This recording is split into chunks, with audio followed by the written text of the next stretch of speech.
Hey, I'm Ted Santos, and I'm back to talk to you more about why you can't find love. And if it's not you, it's someone you know. And we're up to number 7.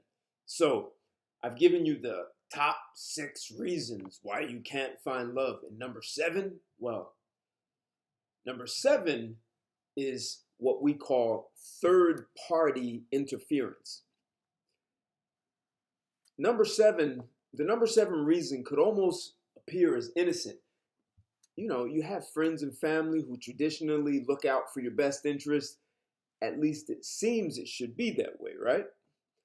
At the same time, if you have a very successful love relationship, they just might be envious of it. And most likely, they'll never tell you that.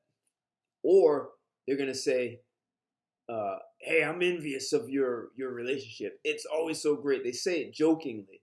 They're not joking. As soon as there's a problem in your relationship, you go to them to get feedback, and that is when hell breaks loose. Even if it's not a person with bad intention, consider the following.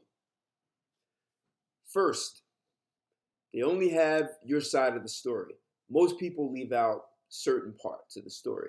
So there are always 3 sides of the story. There's your side, there's his side, her side, and what actually happened. And most people, well, they don't tell you what actually happened. But without all the accurate information, it can be really difficult for anyone to advise you. They'll give you advice based on bad information. And you know how that happens, right? Bad intel. Second, they may not be good at relationships, except you trust them as a friend or family member. So look at the amount of women who go to their divorced friends for relationship advice. Think about that. And what happens?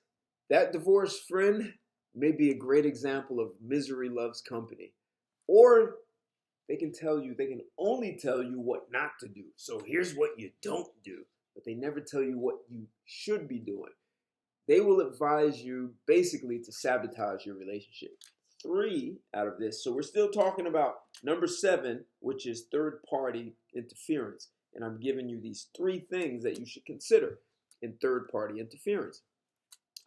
Number 3, a lot of times people have good intentions. They simply don't have all the facts. They don't know the other party, your significant other well enough, or they actually have never had a successful relationship.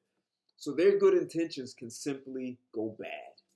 Now you have that interference from a third party who may or not advise you maliciously. It really doesn't matter. They've blindly interfered and caused problems you don't know how to reverse, because you accepted and implemented their advice from their perspective, and now you can't reverse it.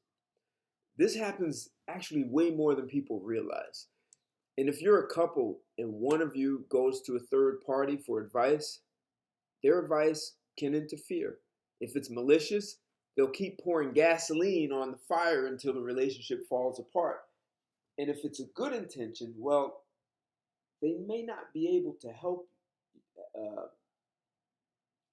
They may not be able to help when the advice they gave goes bad, or it doesn't work the way they thought it should. And I'd say countless relationships have died because of third-party interference. So, third-party interference is a major killer of many marriages. I'll be back with number 8. Love to hear your thoughts. Like, subscribe, and comment, and I'll be back.